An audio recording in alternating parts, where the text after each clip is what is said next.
ড্রামার শুরুতেই আমরা এই ড্রামার ফিমেল লিড জুয়াকে দেখি। ও ইউনিভার্সিটির জন্য দেরি করে ফেলেছে। তাড়াহুড়ো করে বের হওয়ার সময় ওর মাকে জিজ্ঞেস করে, মা তুমি আমাকে আগে ডাকোনি কেন? ওর মাকে উত্তর দেয়, প্রতিটি মেয়েই তো তার মায়ের কাজে সাহায্য করে, তুমি করনি কেন? এরপর জুয়া নাস্তা না করেই কিছু ম্যাকারন সাথে নিয়ে দ্রুত সেখান থেকে বেরিয়ে পড়ে। বাস ধরার জন্য ওকে রীতিমতো দৌড়াতে হয়। ভাগ্যক্রমে ও বাসটা পেয়েও যায় আর একটা সিটে গিয়ে বসে। ঠিক তখনই ওর বন্ধুর মেসেজ আসে। সে লিখেছে, কি রে ডাম্বু, বাস পেয়েছিস? ও রিপ্লাই দেয়, হ্যাঁ পেয়েছি। এরপর জুয়া ওকে বাস স্টপে দেখা করতে বলে আর তাকে আবদার করে বলে, আমার জন্য কিছু খাবার নিয়ে আসিস তো, সকালে ব্রেকফাস্ট করার সময় পাইনি। বাসে বসে ও নিজের মেকআপ ঠিক করার জন্য আইলাইনার বের করে, কিন্তু হুট করে ড্রাইভার কষে ব্রেক ধরায় ওর হাত থেকে আইলাইনারটা পরে সামনে গড়িয়ে যায়। ও যখন ওটা খুঁজতে থাকে ঠিক তখনই সামনের সিটে বসা একটা ছেলে ওটা করিয়ে ওর দিকে বাড়িয়ে দেয়। জুয়া তাকে ধন্যবাদ জানায় আর কৃতজ্ঞতা হিসেবে কিছু ম্যাকারন অফার করে, যা ছেলেটি হাসি মুখে অ্যাকসেপ্ট করে। ছেলেটির ব্যবহারে জুয়া বেশ মুগ্ধ হয়। ইউনিভার্সিটিতে পৌঁছে বাস থেকে নেমে ও যখন ওর বন্ধুকে ফোন করছিল ঠিক তখনই এক কাণ্ড ঘটে যায়। ও একটা সোডার বোতল খুলতে যায় আর পানি ওটা ছিটকে ওর ড্রেসে পড়ে যায়। সেই ছেলেটি আবারও সাহায্যে এগিয়ে আসে আর নিজের রুমাল দিয়ে বলে, এটা দিয়ে পরিষ্কার করে নাও। ছেলেটি যখন চলে যাচ্ছিল জুয়া এক দৃষ্টিতে ওর দিকে তাকিয়ে থাকে। তখনই ওর বন্ধু মিনহু এসে ওর পাশে দাঁড়ায়। ও জুয়াকে ডেকে ওর জন্য আনা নাস্তা দেয়। মিনহু জিজ্ঞেস করে, ওদিকে এত কি দেখছিলি? জুয়া কথা ঘুরিয়ে বলে, দূর, খুব খিদে পেয়েছে, চল আগে কিছু খেয়ে নেই। আসলে জুয়ার ওই ছেলেটিকে পছন্দ হয়ে গিয়েছিল। নাস্তা করার সময় জুয়া ওই ছেলেটির খুব প্রশংসা করছিল। মিনহু তাকে টিপটনি কেটে বলে, যাক বাবা, ভালোই তো, তোকে অন্তত এখন একটা মেয়ের মতো লাগছে, নইলে তোর হাব ভাব তো পুরো ছেলেদের মতো ছিল। জুয়া অবাক হয়ে বলে, তার মানে আমি কি তোর কাছে ছেলে ছিলাম? তখন মিনহু হাসতে হাসতে বলে, অবাক লাগে এইটা ভেবে যে আমার জ্যাকেটটা তোকে একদম ঠিকঠাক ফিট হয়ে যায়। জোয়া নিজের গায়ের জ্যাকেটটা পরীক্ষা করতে করতে বলে, হ্যাঁ একদম ঠিকঠাক হয়েছে তোর এই জ্যাকেটটা। আচ্ছা তুই কোন ডিটারজেন্ট ব্যবহার করিস? তোর জ্যাকেট থেকে খুব সুন্দর গন্ধ আসছে। এই বলে জুয়া উঠে গিয়ে মিনহুর কাছে গিয়ে ওকে শুকতে শুরু করে। মিনহু অস্বস্তিতে পড়ে বলে, আরে এটা কি করছিস তুই? চুপচাপ নিজের জায়গায় বস। জুয়া বসে পড়ে ঠিকই, কিন্তু জ্যাকেটের গন্ধ নিতে শুরু করে সে। এরপর ক্লাসে প্রফেসর সবাইকে একটি প্রজেক্ট দেয় আর তাদেরকে গ্রুপ তৈরি করে দেয়। ক্লাসের মধ্যেও জুয়া বারবার মিনহুর জ্যাকেটের গন্ধ নিচ্ছিল। মিনহু এতে বিরক্ত হয়ে বলে, কি করছিস তুই বলতো? অনেক হয়েছে, এবার থাম তো, কেউ দেখলে কি ভাববে? ঠিক তখনই জয়া ক্লাসের মধ্যে সেই ছেলেটিকে দেখতে পায় যে ওকে সাহায্য করেছিল। ছেলেটির নাম ম্যাকজিন, সে জুয়ার ক্লাসেই পড়ে। এরপর টিচার অনলাইন অ্যাটেন্ডেন্স নিতে শুরু করে। স্ক্রিনে যখন জুয়ার নাম আসে সবাই দেখে যে ওর নিজের একটি সেলফি প্রোফাইল পিকচার হিসেবে দিয়ে রেখেছে। এটা দেখে ক্লাসের সবাই হাসাহাসি শুরু করে আর জুয়া প্রচন্ড লজ্জা পায়। ক্লাস শেষে মিনহু আর জুয়া যখন যাচ্ছিল তখন পেছন থেকে কেউ মিনহুকে ডাক দেয়। তাকিয়ে দেখে যে ওটা মকজিন ছিল। মকজিন মিনহুকে তার বন্ধু ইয়াংহির সাথে পরিচয় করিয়ে দেয়। বিনিময়ে মিনহু জুয়ার সাথে পরিচয় করিয়ে দেয়। বাড়ি ফেরার পথে মিনহুর ফোনে একটা কল আসে। ও ফোন ধরে বলে, হ্যালো মা, কেমন আছো? জুয়া এটা শুনে ওর হাত থেকে ফোন কেড়ে নিয়ে বলে, মা আমি তোমার আসল মেয়ে, তুমি অন্য কাউকে নিজের ছেলে বানাচ্ছ কেন বলো তো? আসলে জুয়ার মাকে মিনহু মা বলে ডাকে। যাই হোক, এরই মধ্যে জুয়ার মায়ের কাছ থেকে ওর নামে একটি বড় পার্সেল আসে। ওটা একা টানতে ওর খুব কষ্ট হচ্ছিল। মিনহুকে আসতে দেখে জুয়া ভেবেছিল যে ও তাকে সাহায্য করতে এসেছে, তাই ও আগে ভাগেই তাকে ধন্যবাদ দিয়ে দেয়। কিন্তু মিনহু তাকে পাত্তা না দিয়েই বলে, না না, আমি তো আমার বক্সটা নিতে এসেছি, মা বলেছে এটা আমার। এই বলে ও নিজের বক্স নিয়ে চলে যায়। এটা দেখে জুয়ার তো ভীষণ রাগ হচ্ছিল। সে বলে যে কি অসভ্য রে বাবা, একটা সাহায্যও করলো না। অবশেষে অনেক কষ্টে পার্সেলটা নিয়ে হোস্টেল রুমে পৌঁছায়। সেখানে ওর রুমমেট বইয়ং এর সাথে ওর দেখা হয়। ওরা একে অপরকে হেলো বলে। অন্যদিকে মিনহুর রুমমেট পার্কনিলকে জিজ্ঞেস করে যে ও থার্ড সেমিস্টারে কেন সাবজেক্ট পরিবর্তন করেছে। পার্কনিল জানায় যে তার কাছে এর পেছনে একটা জোরালো কারণ আছে। ওদিকে জুয়া, বইয়ং আর তাদের আরেক রুমমেট জিমিন তাদের প্রথম দিনটা দারুণ উপভোগ করছিল। তারা একে অপরের সাথে পরিচিত হয় আর ছোটখাটো একটা পার্টি করে। পার্টির মাঝে বইয়ং এর বয়ফ্রেন্ডের ফোন আসে। বইয়ং ফোনে সাফ জানিয়ে দেয় যে আজকের পর থেকে তুমি আমাকে আর ফোন করবে না। এটি বলে সে লাইনটা কেটে দেয়। জুয়া অবাক হয়ে জিজ্ঞেস করে, তুই এমনটা কেন করলি? বইয়ং শান্তভাবে উত্তর দেয়, আমি আমার জীবনটা উপভোগ করতে চাই, কোনো ফালতু মানসিক চাপ নিতে চাই না, তাই এই সম্পর্কটা আমি আর রাখতে চাই না। তখন জিমিন বইয়ংকে বলে, তুই সত্যিই খুব কুল। অন্যদিকে মিনহু আর ওর বন্ধু পার্কনেলও পার্টি করছিল। হঠাৎ ওদের রুমমেট মুনজুন পেছন ফিরে ওদের জিজ্ঞেস করে, তোরা কি রুম পার্টি করছিস? এরপরও মিনহুর কাছে গিয়ে জিজ্ঞেস করে, তোর না একটা বড় বোন আছে তাই না? মিনহু উত্তর দেয়, হ্যাঁ আছে, তবে ওর খুব জলদি বিয়ে হয়ে যাচ্ছে, তাই তোর কোনো চান্স নেই। এই কথা শুনে মুনজুনের মনটা একদম ছোট হয়ে যায়। সে মন খারাপ করে নিজের চেয়ারে ফিরে যায়। একটু পরে মঞ্জুর, মিনহো আর পার্কনেলকে বলে যে আজ অনলাইনে কেউ একজন নিজের ভালোবাসার কথা স্বীকার করে একটা পোস্ট দিয়েছে। অন্যদিকে মেয়রও সেই পোস্টটা দেখছিল। পোস্টটা ডিয়ার এম নামের কোন এক রহস্যময় ব্যক্তি করেছে। এই এম আসলে কে সেটা অবশ্য পরেই জানা যাবে। পরের দিন জিমিনের কাছে ওর বয়ফ্রেন্ড পার্কনেলের ফোন আসে। সে জিমিনকে জিজ্ঞেস করে, আজ আমার কোন শার্টটা পরা উচিত বলতো। জুয়া ওদের এই মিষ্টি সম্পর্ক দেখে জিমিনকে বলে, তুই খুব লাকি রে যে তোর এমন একটা বয়ফ্রেন্ড আছে, সব কাজে তোকে কিরকম জিজ্ঞেস করে করে করে। ঠিক তখনই মিনহুর ফোন আসে আর ও জুয়াকে দেখা করতে বলে। জুয়া দেখা করতে গেলে মিনহুকে বলে, আমি একটা নতুন অ্যাপ বানিয়েছি, এটা একটা ডেটিং অ্যাপ। ও জুয়াকে বলে অ্যাপটা ব্যবহার করে দেখতে যে ওটা কেমন কাজ করছে।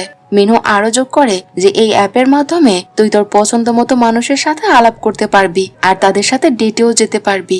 মিনহুর ডেটিং অ্যাপের আইডিয়া শুনে জোয়া হেসেই খুন হয়ে যায়। ও মিনহুকে মনে করিয়ে দেয় যে ওর আগে কতবার ব্রেকআপ হয়েছে। মিনহুর প্রথম ব্রেকআপ হয়েছিল কারণ ওর গার্লফ্রেন্ডের সাথে দেখা করতে গিয়েও সারাক্ষণ পড়াশোনা করত, যার ফলে মেয়েটি বোর হয়ে ওকে ছেড়ে দেয়। মিনহু পরীক্ষায় তো পাশ করে যায় কিন্তু তার গার্লফ্রেন্ডকে সে হারায়। দ্বিতীয় মেয়েটি ডায়েট করছিল কিন্তু মিনহু তাকে চকলেট খাইয়ে দিয়েছিল, তাতেই তাদের মধ্যে ব্রেকআপ হয়ে যায়। আর তৃতীয় মেয়েটি যখন মিনহুকে তার পছন্দের খাবারের কথা জিজ্ঞেস করে, মিনহু নিজের পছন্দের খাবারের নামই বলতে পারেনি, তাই সেই মেয়েটিও তার উপর বিরক্ত হয়ে তাকে ছেড়ে চলে যায়। এসব শুনে মিনহু বলে, আরে ঠিক আছে, আমিও কোনো এক ভালো মেয়েকে খুঁজে নেব।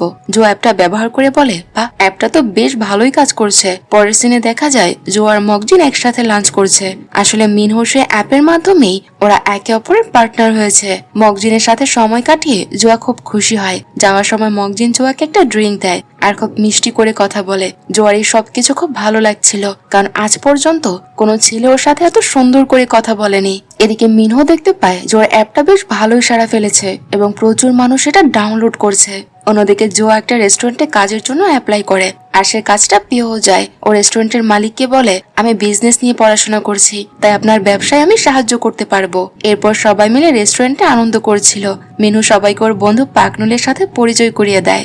সেখানে সবাই মিলে একটা খেলা খেলে যেখানে পাকনুল হেরে যায় আর শাস্তি স্বরূপ ওকে এক বাটি ড্রিঙ্ক সার্ভ করতে হয়। ঠিক তখন মিনহুর বড় বোনের ফোন আসায় ও কথা বলতে বাহিরে যায়। সেখানে জোয়ার সাথে ওর দেখা হয়। মকজিনও সেখানে আসে আর জোয়াকে ভেতরে আসার জন্য ইনভাইট করে। ভেতরে যাওয়ার পর মিনহু সবার সাথে জোয়াকে পরিচয় করিয়ে দেয়। ওরা আবার খেলা শুরু করে কিন্তু প্রথম রাউন্ডেই জোয়া হেরে যায় আর ওকে ড্রিঙ্ক করতে হয়। পরের বারও জোয়াই হেরে যায়। এভাবে বারবার জোয়া হারতে থাকে আর ওকে বারবার ড্রিঙ্ক করতে হয়। জোয়া বেশ নেশাগ্রস্ত হয়ে পড়ে। শেষ রাউন্ডেও জোয়া যখন হেরে যায় আর ওকে আরেকটা ড্রিঙ্ক নিতে হয়, তখন মঞ্জুনের খুব মায়া লাগে। ও নিজেই এগিয়ে এসে জোয়ার ভাগের ড্রিঙ্কটা খেয়ে নেয়। মঞ্জুনের এই ব্যাপারটা জোয়ার খুব ভালো লাগে। ঠিক তখনই ইয়াংহে ভুল করে জোয়ার জামার উপর ড্রিঙ্ক ফেলে দেয়। ও লজ্জিত হয়ে বলে, আই এম সরি, আমার কারণে তোমার জামাটা নষ্ট হয়ে গেছে। এই জামার দাম কত বলো, আমি তোমাকে নতুন জামা কিনে দেব। জোয়া বারবার বলছিল যে ঠিক আছে, কোনো ব্যাপার না, কিন্তু ইয়াংহি নাছর বান্দার মতো দাম জিজ্ঞেস করতে থাকে। এতে বিরক্ত হয়ে জোয়া চিৎকার করে বলে, বললাম তো ঠিক আছে, বারবার এক কথা কেন বলছো। এরপর মিনহু সেখানে আসে আর জোয়াকে বাইরে নিয়ে যায়। জোয়া ওয়াশরুমে গিয়ে জামা পরিষ্কার করে আবার বাইরে আসে। এরপর ও মিনহুকে তার মনের কথা খুলে বলে। সে বলে যে আমার মনে হয় আমি সত্যি মকজিনকে পছন্দ করতে শুরু করেছি। ও আসলে সেই মানুষটা যার জন্য আমি দীর্ঘ 21 বছর ধরে অপেক্ষা করছিলাম। জোয়ার মুখে 21 বছর ধরে অপেক্ষা করার কথা শুনে মিনহুর মোটেও ভালো লাগে না। ও একটু বিরক্ত হয়ে বলে, জানি না ও কি সব আবল তাবল বকছে। এরপর সবাই যখন ফিরছিল তখন মিনহু কথায় কথায় জানায় যে ওর স্বপ্ন হলো কোনো বড় গেমিং কোম্পানিতে কাজ করা। তখন মকজিন বলে, আমি তোকে এই ব্যাপারে সাহায্য করতে পারি। ঠিক তখনই মকজিনের এক বন্ধু পেছন থেকে মিনহুকে ফিস করে বলে যে ওই কোম্পানিটা আসলে মকজিনের বাবার। এটা শুনে মিনহুর একটু অস্বস্তি হয়। মকজিনের থেকে সাহায্য নিতে ও খুব একটা স্বাচ্ছন্দ্য বোধ করছিল না।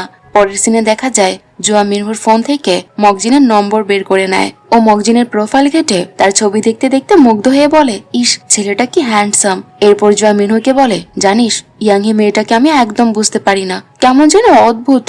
মিনহু অবশ্য ওর সাথে একমত হয় না। ও বলে, না রে, আমার তো মনে হয় না। ও তো বেশ কয়েকবার আমার সাথে যেচে কথা বলার চেষ্টা করেছে। জোয়া ফোন কেটে বলে, আরে তাহলে ও নির্ঘাত তোর সাথে ফ্লার্ট করার চেষ্টা করছে। ওদিকে রুমে মঞ্জুর খুব পরিপাটি করে নিজের কাপড় ভাঁজ করছিল। মকজিন আর পার্কনেল সেটা দেখে অবাক হয়ে যায় আর বলে, তুই তো দেখি দারুণ কাপড় গোছাস। মঞ্জুন গর্বের সাথে বলে, হ্যাঁ, এটা আমি আমার মিলিটারি ট্রেনিং এর সময় শিখেছিলাম। এরপরও মিনহুকে জিজ্ঞেস করে, কিরে মিনহু, তুই কবে মিলিটারি ট্রেনিং এ যাচ্ছিস? মিনহু জানায় যে ও মিলিটারি ট্রেনিং এ যাচ্ছে না, ও ও নিজের জীবনের এক করুণ সত্যি শেয়ার করে বলে, যখন আমি ছোট ছিলাম তখনই আমার বাবা মা দুজনেই মারা যায়। তারপর থেকে আমার দিদি আমাকে বড় করেছে। এখন আমি জলদি একটা ভালো কোম্পানিতে চাকরি করতে চাই, যাতে সংসারের দায়িত্ব নিজে নিতে পারি আর আমার দিদিকে মুক্তি দিতে পারি। তার সব কথা শুনে মঞ্জন খুব লজ্জিত হয় আর মিনহুর কাছে সরি বলে। এদিকে জুয়া তখনও নিজের ফোনে মগজিনের ছবি দেখে আসছিল। ও রুমমেটরা ওকে ধরে ফেলে আর জিজ্ঞেস করে, কিরে তুই কি কাউকে পছন্দ করিস নাকি? জুয়া অবাক হয়ে বলে, তোরা কি করে বুঝলি? ওরা হাসতে হাসতে বলে, আরে তুই কতক্ষণ ধরে ফোন দেখে একা একা হাসছিস আর রোমান্টিক গান শুনছিস, আমরা কি অন্ধ নাকি? পরের সিনে দেখা যায় জুয়া মিনহুকে মেসেজ পাঠিয়ে বলে মগজিনের পছন্দের সেলিব্রিটিকে সেটা একটু জেনে দিতে। ও মিনহুকে 100টা প্রশ্নের একটা বিশাল সার্ভে ফর্ম পাঠিয়ে দেয় মগজিনকে দিয়ে পূরণ করানোর জন্য। ওদিকে মগজিন মিনহুকে বলে, তুই আমার কম্পিউটার ক্লাবে জয়েন কর, তাহলে স্কলারশিপ পেতে তোর সুবিধা হবে। মিনহু তখন সুযোগ বুঝে বলে, ঠিক আছে আমি জয়েন করব, তবে তোকে আগেই সার্ভে ফর্মটা পূরণ করে দিতে হবে। এরপর জুয়া মগজিনের ক্লাবে গিয়ে বলে, আমি কি আপনাদের ক্লাবে জয়েন করতে পারি? ইয়াং এর সাথে সাথে বাধা দিয়ে বলে, এটা কম্পিউটার ইঞ্জিনিয়ারিং এর ক্লাব আর তোমার সাবজেক্ট তো বিজনেস অ্যাডমিনিস্ট্রেশন, তুমি এখানে কি করবে? কিন্তু জুয়া নাছর বান্দার মতো বলে, আমি বিজনেসের যে কোনো কাজ করতে রাজি আছি। তখন মগজিনকে ক্লাব পরিষ্কার পরিচ্ছন্নতার কাজ করতে বলে আর জুয়া খুশি মনেই তা করতে শুরু করে। কিন্তু ইয়াংহি জানতো যে জুয়া মগজিনের কাছাকাছি থাকতে চায়, তাই ও বারবার এমন সব কথা বলছিল যাতে জুয়ার অস্বস্তি হয়। মিনহু ব্যাপারটা বুঝতে পেরে জুয়াকে ওই পরিস্থিতি থেকে বাঁচাতে ইয়াংহিকে লাঞ্চের অফার দেয়। ইয়াংহি খুব খুশি হয়ে ওর সাথে রেস্টুরেন্টে যায়। সেখানে মিনহুর দিদির ফোন এলে ও তার সাথে কথা বলে। ইয়াংহি তখন তাকে বলে, সাধারণত সবার মায়ের ফোন আসে, কিন্তু তোমার দেখি তোমার দিদির ফোন আসে, তুই বোধহয় দিদির খুব পাগল তাই না? মিনহু তখন শান্তভাবে বলে, পরিবার বলতে আমার ওই দিদি আছে। ইয়াংহি তার সব শুনে নিজের মন্তব্যের জন্য সরি বলে তাকে। রাতে মিনহু নিজের অ্যাসাইনমেন্ট শেষ করে স্বস্তির নিঃশ্বাস ফেলে, কিন্তু পার্টনার এসে বলে, তোরটা তো হলো কিন্তু আমারটাই তো এরর দেখাচ্ছে। দূর, কেন যে সাবজেক্টটা নিলাম? মিনহুকে অভয় দিয়ে বলে, আরে চিন্তা করিস না, আমি তোকে সাহায্য করে দেব। মঞ্জুন এসে মিনহুর ডেটিং অ্যাপের খুব প্রশংসা করে আর পার্কনেলকে বলে, তোর তো গার্লফ্রেন্ড আছেই, চল ওকে আর ওর রুমমেটদের ডেকে নিয়ে একটা পার্টি করি। পার্কনেল জিমিনকে ফোন করে পার্টিতে আসতে বলে। জিমিন জুয়া আর বয়ংকে জিজ্ঞেস করলে প্রথমে তারা মানা করে দেয়, কিন্তু যখন মঞ্জুন জানায় যে পার্টির সব খরচ ও দেবে, তখন তার দুই বান্ধবীর সাথে সাথে রাজি হয়ে যায়। জুয়া মিনহুকে মেসেজ করে জিজ্ঞেস করে, কিরে তুই কি করছিস? মিনহু মিথ্যে বলে যে আমি অ্যাসাইনমেন্ট করছি। ও পাল্টা জিজ্ঞেস করলে জুয়া মিথ্যে বলে যে আমি তো ঘুমাতে যাচ্ছি। কিছুক্ষণ পর যখন সবাই পার্টিতে হাজির হয়, তখন জুয়া মিনহুকে দেখে অবাক হয়ে বলে, কিরে তুই না বললি অ্যাসাইনমেন্ট করছিস, তাহলে এখানে কি করছিস? জুয়ার এই প্রশ্নের মুখে মিনহু তাকে পাল্টা প্রশ্ন করে আর বলে, তুই না বললি তুই ঘুমাতে যাচ্ছিস, তা এখানে কি ঘাসের উপর ঘুমানোর প্ল্যান করছিস নাকি? ওদের খুনসুটি দেখে জিমিন জিজ্ঞেস করে, তোরা কি সত্যিই খুব ভালো বন্ধু? জুয়া উত্তর দেয়, হ্যাঁ রে, স্কুল থেকে আমরা একসাথে আছি, এখন তোকে দেখতে দেখতে আমি একদম বোর হয়ে গেছি। জিমিন আবার জিজ্ঞেস করে, তোরা কি একসাথে ড্রিঙ্ক করিস? জুয়া হাসতে হাসতে বলে, হ্যাঁ, তবে আমাদের লিমিট সবসময় 3 বোতল, তার বেশি কখনোই নয়। এরপর সবাই মিলে বেশ আড্ডা দেয় আর মজায় মেতে ওঠে। পরদিন দেখা যায় মিনহু আর জুয়া মগজিনের ক্লাবের জন্য ফর্ম বিলি করছে। মিনহু একটু অবাক হয়ে জিজ্ঞেস করে, তুই এসব কেন করছিস বলতো? জুয়া সোজাসুজি উত্তর দেয়, আরে মগজিনকে ইমপ্রেস করার জন্য এটাই সবচেয়ে বড় সুযোগ। অনেকক্ষণ কাজ করার পর মগজিন ওদের একটু বিশ্রাম নিতে বলে। জুয়া যখন বিশ্রাম নিচ্ছিল, ও দেখে যে প্রচুর ফর্ম জমা পড়েছে। ঠিক তখন মগজিন ফর্মগুলো দেখতে জুয়ার খুব কাছে চলে আসে। মগজিনকে এতটা কাছে দেখে জোয়ার তো হার্টবিট বেড়ে যায়। মিনহু দূর থেকে জোয়ার এই অবস্থা খুব মন দিয়ে লক্ষ্য করছিল। তখনই ইয়াংহি সেখানে এসে হাজির হয় আর তারা সবাই মিলে একসাথে খেতে যায়। খাওয়ার সময় মিনহু বারবার জোয়ার যত্ন নিচ্ছিল, যা দেখে ইয়াংহি বেশ বিরক্ত হয়। ওদিকে মগজিনের কাছে নিজেকে স্পেশাল প্রমাণ করার জন্য জুয়া বলে, উফ, আমার খুব ঘুম পাচ্ছে, কাল রাতে একটা হরর মুভি দেখেছিলাম তো। মগজিন অবাক হয়ে জিজ্ঞেস করে, তুমি কি সত্যি হরর মুভি দেখতে ভালোবাসো? জুয়া বানিয়ে বানিয়ে বলে, হ্যাঁ, হরর মুভি আমার দারুণ লাগে। আসলে জুয়া মগজিনের পছন্দের সাথে তাল মিলিয়ে কথা বলছিল। এটা দেখে মিনহু মনে মনে বলে, জুয়া এমন সব বিষয় নিয়ে কথা বলছে যে সম্পর্কেও কিছুই জানে না। নির্ঘাত মগজিনের সার্ভে ফর্মটা পুরো মুখস্থ করে ফেলেছে। পরের সিনে মগজিনের রুম দেখানো হয়। পুরো হোস্টেলে ওই একমাত্র সিঙ্গেল রুমে থাকে, কারণ ওর বাবা অনেক বড় লোক। মিনহু সেখানে যায় আর তারা দুজন মিনহুর বানানো অ্যাপ নিয়ে আলোচনা করে। মিনহু যখন চলে যাচ্ছিল তখন মগজিন ওকে জিজ্ঞেস করে, জুয়া মেয়েটা কেমন রে? মিনহু বলে, ও খুব ভালো মেয়ে। মগজিন তখন নিজের মনের কথা জানায় যে ওকে আমার খুব পছন্দ হয়েছে। এটা শুনে মিনহুর মনটা খারাপ হয়ে যায়, যদিও নিজেরই খারাপ লাগার কারণটা ঠিক বুঝে উঠতে পারছিল না। এরপর জিমিন আর পার্কনেল যখন একটা রেস্টুরেন্টে কথা বলছিল, তখন মিনহু আর জুয়া সেখানে আসে। মিনহু সবার সামনে বলে জুয়া পুরো পাগল হয়ে গেছে। ও মগজিনের কাছে এমন ভাব করে যেন সব বুঝে, অথচ কিচ্ছুই জানে না। জুয়া হেসে বলে, আরে আমি না জানলে তুই শিখিয়ে দিবি। আর মগজিন তো আমাকে কথা দিয়েছে পরের বার ও আমাকে ওর সাথে লাইভ গেমিং এ নিয়ে যাবে। মিনহু একটু অবিশ্বাসের স্বরে বলে, আচ্ছা তো দেখা যাবে। ফেরার পথে জুয়া সারাক্ষণ মগজিনের প্রশংসায় পঞ্চমুখ থাকে আর মিনহু চুপচাপ তা শুনে যায়। পরের সিনে দেখা যায় জুয়া আবারও মগজিনের প্রোফাইল দেখছিল আর বলছিল, ইস ও সব ছবিতেই কি হ্যান্ডসাম, তাকে দেখতে কত কিউট লাগে। মিনহুর দিকে তাকিয়ে থেকে হুট করে জোয়ার একটা ছবি তোলে। ছবিটা দেখিও বলে, মগজিনের অন্তত তোর মতো মেয়েকে কখনোই পছন্দ হবে না। মিনহু যখন ভয় দেখায় যে ও ছবিটা মগজিনকে পাঠিয়ে দেবে, তখন জুয়া ওর তরফের তাস বের করে ও মিনহুর স্কুল জীবনে একটা খুব ফানি ছবি বের করে বলে, তুই যদি আমার ছবি তাকে পাঠাস তবে আমি তোর এই ছবি অনলাইনে ছেড়ে দেব। ভয় পেয়ে মিনহু তখনই জোয়ার ছবিটা ডিলিট করে দেয়। এরপর জোয়ার কাজে যায়, সেখানে একটা খুব রোমান্টিক গান বাজায়। ওর বস সেটা শুনে জিজ্ঞেস করে, কি ব্যাপার, কাউকে কি পছন্দ হয়েছে নাকি তোমার? জোয়া লাজুক হেসে বলে, হ্যাঁ একজনের সাথে কিছুদিন আগে দেখা হয়েছে, তাকে আমার খুব ভালো লেগেছে। বস ভাবতে থাকে যে জুয়া বোধহয় তার কথাই বলছে। সে জুয়াকে উৎসাহিত করে বলে, তোমার মনে যা আছে তা তাকে খুলে বলে দাও। জুয়াও তার কথায় রাজি হয়ে যায়। এরপর বস জুয়াকে কল করে বলে, তোমার অনুভূতি আমি গ্রহণ করলাম। সে জুয়াকে একটা কফি দেয় যার উপর ইয়েস লেখা ছিল। জুয়া তো এসব দেখে একদম অবাক হয়ে যায়। সে ভাবতে থাকে যে এসব হচ্ছেটা কি, তার বস কি পাগল হয়ে গেল নাকি। অন্যদিকে মিনহুর দিদি ওর জন্য বার্গার নিয়ে আসে। মিনহু সেটা খুব তৃপ্তি করে খায় আর তা দেখে তার দিদি খুব খুশি হয়। এরপর মিনহু তৈরি হয়ে ওর দিদির সাথে বের হয়। তার একটা রেস্টুরেন্টে যায় যেখানে মিনহু তার হবু দুলাভাইয়ের সাথে দেখা করে। কাকতালীয় ভাবে মগজিনও তার বাবার সাথে সেখানেই আসে। মিনহু মগজিনের বাবার সাথে দেখা করে বলে, আপনি আমার রোল মডেল, আমি আপনার মতোই হতে চাই। সবাই যখন খেতে বসে তখন দেখা যায় মগজিনের বাবা তাকে সবার সামনে বকাঝকা করছে। সে মগজিনকে তাচ্ছিল্য করে বলে, তুমি একটা ভালো ইউনিভার্সিটিতে চান্সই পেলে না, এখন তোমাকে এই সস্তা জায়গায় পড়তে হচ্ছে। আমি কখনো চাইনি যে আমার ছেলে এরকম একটা জায়গায় পড়বে। ভালো ভার্সিটিতে তুমি চান্স পেলে এই জায়গায় আমি তোমাকে কখনো রাখতাম না। এরপর মগজিন তার বাবাকে মিনহুর বানানো অ্যাপটি দেখায় আর সে বলে যেটি সে নিজে তৈরি করেছে। অ্যাপটি দেখে তার বাবা ভীষণ খুশি হয়। এর মধ্যে মিনহু তার দিদির হবু বরের সাথে পরিচয় করিয়ে দেয়। তার দিদি তাকে জানায় যে তারা খুব শীঘ্রই বিয়ে করতে যাচ্ছে। খবরটা শুনে মিনহু কিছুটা স্তব্ধ হয়ে যায়। সিন এখান থেকে ফ্ল্যাশব্যাকে চলে যায়। মিনহুর বাবা মা মারা যাওয়ার পর তার দিদি তাকে আগলে রেখেছিল।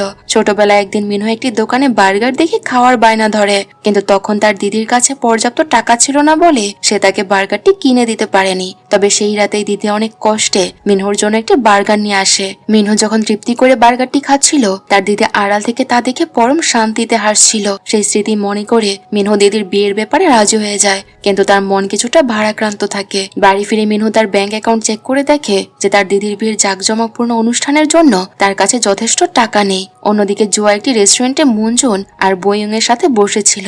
সেখানে তারা দেখে যে একটি মেয়ে অঝরে কাঁদছে। মেয়েটি বলছিল যে তার পছন্দের মানুষকে তার মনের কথা বলা মোটেও উচিত হয়নি, কারণ ছেলেটি তাকে প্রত্যাখ্যান করেছে। মেয়েটির কষ্ট দেখে জুয়া ভীষণ মনমরা হয়ে পড়ে আর নিজের ভবিষ্যৎ নিয়ে চিন্তিত হয়ে পড়ে। জুয়া যখন একা বসে এসব ভাবছিল তখন মিনহু সেখানে আসে। জুয়া তাকে মেয়েটির কথা খুলে বলে। মিনহু জানায় যে তার দিদির বিয়ের তারিখ ঠিক হয়েছে। জুয়া এতে অনেক খুশি হয়ে যায় আর বলে, এ তো দারুণ খবর। কিন্তু মিনহু তার দুশ্চিন্তার কথা তাকে জানায়। তার কাছে বিয়ের আয়োজনের জন্য পর্যাপ্ত টাকা নেই। জয়া জিজ্ঞেস করে, তোর কাছে এখন কত টাকা আছে? মিনহু জানায় যে তার কাছে 10 মিলিয়ন ইউইন আছে। এটি শুনে জুয়া তো অবাক হয়ে যায়। ও বলে, তুই এত টাকা কবে জমালি? ও আচ্ছা, বুঝেছি, তুই এজন্য বোধহয় স্কলারশিপের জন্য এত খাটাখাটনি করছিস আর এত পার্ট টাইম জব করতি। জুয়া আরো বলে যে দিদি যখন জানতে পারবে তার ভাই তার জন্য এত করেছে, সে এতেই ভীষণ খুশি হয়ে যাবে। জুয়া আবেগে আপ্লুত হয়ে মিনহুর মাথায় স্নেহের হাত বুলিয়ে দেয়। মিনহুর এই স্পর্শটা খুব ভালো লাগে। সে আলতো করে জুয়ার হাতের উপর নিজের হাত রাখে। এতে জুয়া কিছুটা অপ্রস্তুত বোধ করে আর সাথে সাথেই তার হাতটা সরিয়ে নেয় আর বলে, চল এখন ফেরা যাক। ফেরার পথে জুয়া মিনহুকে বলে, কাল তুই আমার একটা নতুন রূপ দেখবি, দেখে একদম চমকে যাস না কিন্তু। পরদিন মিনহু জুয়ার জন্য কিছু ম্যাকারন কেনে। সব ছেলেরা হোস্টেলের বাইরে মেয়েদের জন্য অপেক্ষা করছিল। সবাই একে একে বেরিয়ে এলো, জুয়া আসছিল না। কিছুক্ষণ পর যখন জুয়া সামনে আসে, মিনহু তো তাকে দেখে একদম থ। জুয়াকে অসম্ভব সুন্দর লাগছিল। মিনহু মনে মনে ভাবছিল যে এটা কি সত্যিই জুয়া। সবাই যখন কলেজের দিকে হাঁটছিল, জুয়া মিনহুকে জিজ্ঞেস করে, আজ আমাকে কেমন লাগছে রে? মিনহু ফাজলামি করে বলে, তোকে একদম মগজিনের প্রিয় নায়িকার মতো লাগছে। এটি শুনে জুয়া তো খুশিতে একদম আটখানা হয়ে যায়। কিন্তু মিনহু যখন আরো মজা শুরু করে, সবাই হাসাহাসি করতে থাকে আর জুয়াতে রেগে গিয়ে সবাইকে থামতে বলে। মিনহু যখন ওকে ম্যাকারন গুলো দিতে যাবে, ঠিক তখনই মগজিন সেখানে তার গাড়ি নিয়ে হাজির হয়। জুয়ার সুযোগ বুঝে মগজিনকে বলে, আমি আজ হাই হিল পরেছি তো তাই আমার হাঁটতে খুব কষ্ট হচ্ছে, আমাকে একটু লিফট দেবে? মকজিন সাথে সাথে তার কথায় রাজি হয়ে যায়। জুয়া গাড়িতে উঠে বসে। মিনু তখন তার পায়ে চোট পাওয়ার নাটক করে বলে, আমার পায়েও খুব ব্যথা করছে, আমিও তোদের সাথে যাব।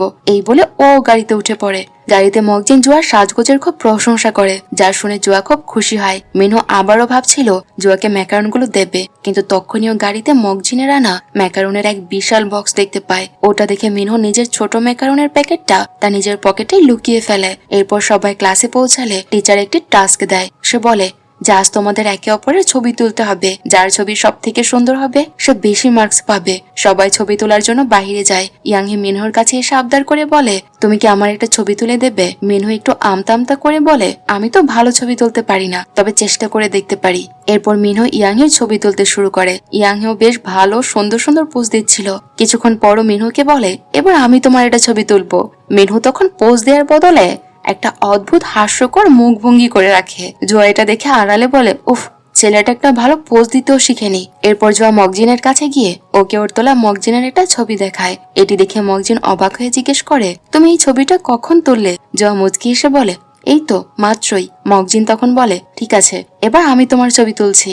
মকজিন যখন ছবি তুলছিল তখন জুয়ার কয়েকটা চুল ওর মুখের উপর এসে পড়ে। মকজিন আলতো করে ওর মুখের উপর থেকে চুলগুলো সরিয়ে দেয়। মকজিনের এই স্পর্শে জুয়ার লজ্জায় একদম লাল হয়ে যায়। ক্লাসে সবাই যখন ছবি সাবমিট করে, টিচার জুয়ার ছবিটা দেখে হেসেই বেকুল হয়ে যায়। সে জিজ্ঞেস করে, এই ছবিটা কে তুলেছে? মিনু হাত তুলে বলে, স্যার আমি তুলেছি। টিচার মজা করে জিজ্ঞেস করে, এই ছবির একটা নাম দাও তো। মিনু ফাজলামি করে নাম দেয় হেডেক, মানে মাথা ব্যথা। পরের দিনে মিনু আর জুয়া মকজিনের ক্লাবে বসেছিল। জুয়া জানায় যে শহরে একটা বড় ফটো এক্সিবিশন চলছে আর মকজিনের সাথে সেখানে যেতে চায়। ঠিক তখনই মিনু পকেট থেকে সে ম্যাকারনগুলো বের করে। জুয়া ভেবেছিল যে ওগুলো ওর জন্যই, কিন্তু মিনহু বলে, একদম না, এগুলো আমার। এই বলেও একাই খেতে শুরু করে আর জোয়ার আগে গজ করতে থাকে। মকজিন সেখানে এসে জিজ্ঞেস করে, তোমরা দুজন কি এক্সিবিশনে যাচ্ছ? জো আড়াল থেকে মিনুকে না বলার সিগন্যাল দেয়, কারণ সে মকজিনের সাথে একাই যেতে চাচ্ছিল। মিনু প্রথমে চুপ থাকলো, পরে বলে, না রে, আমি অন্য একজনের সাথে যাচ্ছি। এটা শুনে মকজিন জোয়াকে বলে, ঠিক আছে, তাহলে আমরা দুজন একসাথে যাব। জুয়া মনে মনে দারুণ খুশি হয়, কিন্তু মিনহুর মনটা কেন যেন একটু খচখচ করতে থাকে। পরে ক্লাসে একা বসে মিনহু যখন জুয়ার কথা ভাবছিল, ইয়াংহি এসে ওকে এক্সিবিশনে যাওয়ার প্রস্তাব দেয়। এতে মিনহু কিছুটা খুশি হয়ে তার কথায় রাজি হয়ে যায়। এদিকে জুয়া যখন লাইব্রেরিতে নিজের অ্যাসাইনমেন্ট জেরক্স করছিল, তখন সেখানে এক রহস্যময় ছেলে আসে, যার হাত কেটে রক্ত পড়ছিল। জুয়া দয়া করে ওকে একটা ব্যান্ডেজ দিল। ছেলেটি কোনো ধন্যবাদ না জানিয়ে চলে যায়। জুয়া ভাবে, কি অদ্ভুত ছেলে রে বাবা, একটা থ্যাংক ইউ পর্যন্ত বললো না। এরপর জিমিন, পার্কনেল, মিনহু আর জুয়া একসাথে রেস্টুরেন্টে বসে থাকাকালীন সেই রহস্যময় ব্যক্তি অর্থাৎ ডিয়ার অ্যামের আরো একটি পোস্ট দেখতে পায়। পোস্টটি দেখে সবাই বেশ অবাক হয় আর ভাবতে থাকে, এই মানুষটি আসলে কে? পরদিন সকালে জিমিন বলে, যা জুয়ার জীবনের প্রথম ডেট। জুয়া ঘুম থেকে উঠে প্রার্থনা করে যেন আজ বৃষ্টি না হয়, কিন্তু বিধি বাম। মকজিনের সাথে এক্সিবিশনে যাওয়ার পথে হঠাৎ আকাশ ভেঙে বৃষ্টি নামা শুরু হয়। বৃষ্টি দেখে জুয়া খুব অস্থির হয়ে পড়ে ও মকজিনকে গাড়ি থামাতে বলে আর ডেট বাতিল করে দিয়ে বাড়ি ফিরে যাওয়ার জেদ ধরে। মকজিন অবাক হয়ে ভাবে, হুট করে মেয়েটার কি হলো। অন্যদিকে মিনহু বাহিরে বেরিয়ে বৃষ্টি দেখে অতীতে ফিরে যায়। ছোটবেলায় বৃষ্টির একদিনে স্কুল থেকে ফেরার পথে এক ভয়াবহ দুর্ঘটনায় ওর মা বাবা মারা গিয়েছিল। মিনহু নিজের চোখে সেই দুর্ঘটনা দাঁড়িয়ে দেখেছিল। বৃষ্টির মাঝে দাঁড়িয়ে মিনহুর খুব কান্না পায়, আরো ভিজে ভিজেই বাড়ির দিকে হাঁটতে থাকে। ঠিক তখন জুয়া ছাতা নিয়ে ওর সামনে এসে দাঁড়ায়। মিনহু অবাক হয়ে জিজ্ঞেস করে, তোর তো এক্সিবিশনে যাওয়ার কথা ছিল, এখানে কি করছিস তুই? জুয়া শান্তভাবে উত্তর দেয়, বৃষ্টি নামছে দেখে ফিরে এসেছি। আমি তো জানি যে বৃষ্টি দেখলে তুই পাগলামি করিস, তাই আর যেতে পারলাম না। তখন ফ্ল্যাশব্যাকে দেখা যায় তার মা বাবার মৃত্যুর পরও ঠিক এভাবেই বৃষ্টির দিনে সে একা কান্নাকাটি করছিল। আর সেই সময় জুয়া ছাতা নিয়ে মিনহুর পাশে এসে দাঁড়ায়। মিনহু মনে মনে ভাবে, জুয়ার কত যত্ন নেয়, নিজের প্রথম ডেট পর্যন্ত মিনহুর জন্য নষ্ট করে দিয়েছে। এটা ভেবে মিনহু মনে মনে খুব শান্তি পায়। জুয়া মিনহুকে বলে, তোর সাথে কি করবো আমি ভেবেই পাই না। মিনহু অপরাধ বোধ নিয়ে বলে, আমার জন্য তোর এক্সিবিশনে যাওয়াটা হলো না। জুয়াকে আশ্বস্ত করে বলে, আরে ঠিক আছে, কাল চলে যাব। তোর এই অবস্থায় একা রেখে আমি যেতে পারি না। তোর জন্য কি করতে হবে আমি জানি না, তবে আমি তোর পাশে আছি। পরে ক্লাসে মিনহুর এক বন্ধু এসে ওকে বলে, তোর অ্যাপটা কিন্তু দারুণ হয়েছে। আমার এক পরিচিত মানুষ এই অ্যাপে ইনভেস্ট করতে চায়। তুই রাজি থাকলে আমরা নিজেদের একটা বিজনেস শুরু করতে পারি। মিনহু ভাবতে থাকে, আমার কি এটা করা উচিত? হয়তো তাহলে আমি দিদির জন্য একটা স্বপ্নের মতো বিয়ের আয়োজন করতে পারবো।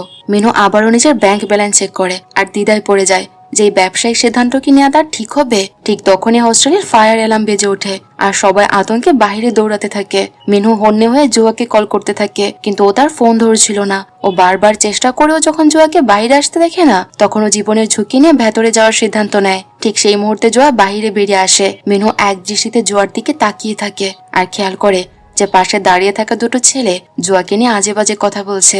মিনুর সাথে সাথেই জুয়াকে আগলে ধরে নিজের পেছনে লুকিয়ে ফেলে। তখনই মগজিন সেখানে চলে আসে। জুয়া তখন মিনুকে কানে কানে বলে, তুই একদম আমার সামনে দাঁড়িয়ে থাক, নড়বি না। আমি চাই না মগজিন আমাকে এই অবস্থায় দেখে ফেলুক। এরপর মঞ্জুন তার ফোন চেক করে সবাইকে জানায় যে ও একটা নতুন প্রজেক্ট পেয়েছে, যেখানে বিভিন্ন সুন্দর দৃশ্যের ছবি তুলতে হবে। মঞ্জুন প্রস্তাব দেয়, এবার আমরা ট্রেন রাইডে যেতে পারি, ট্রেন থেকে দারুণ সব ভিউ পাওয়া যায়। পরের সিনে দেখা যায় জো একটা রেস্টুরেন্টে কারোর জন্য অপেক্ষা করছে। আসলে মিনহুর সেই ডেটিং অ্যাপের মাধ্যমেই একজনের সাথে জোয়ার ডেট ঠিক হয়েছিল।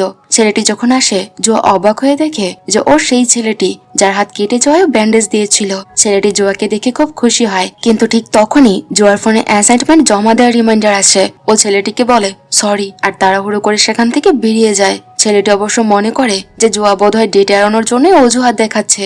অ্যাসাইনমেন্ট জমা দিয়ে জোয়া যখন ফিরছিল, তখন মগজিনের মেসেজ আসে। সে লিখেছে, আমি নিচে অপেক্ষা করছি, তুমি জলদি এসো। এদিকে মিনু একা বসে জোয়ার ছবি দেখছে।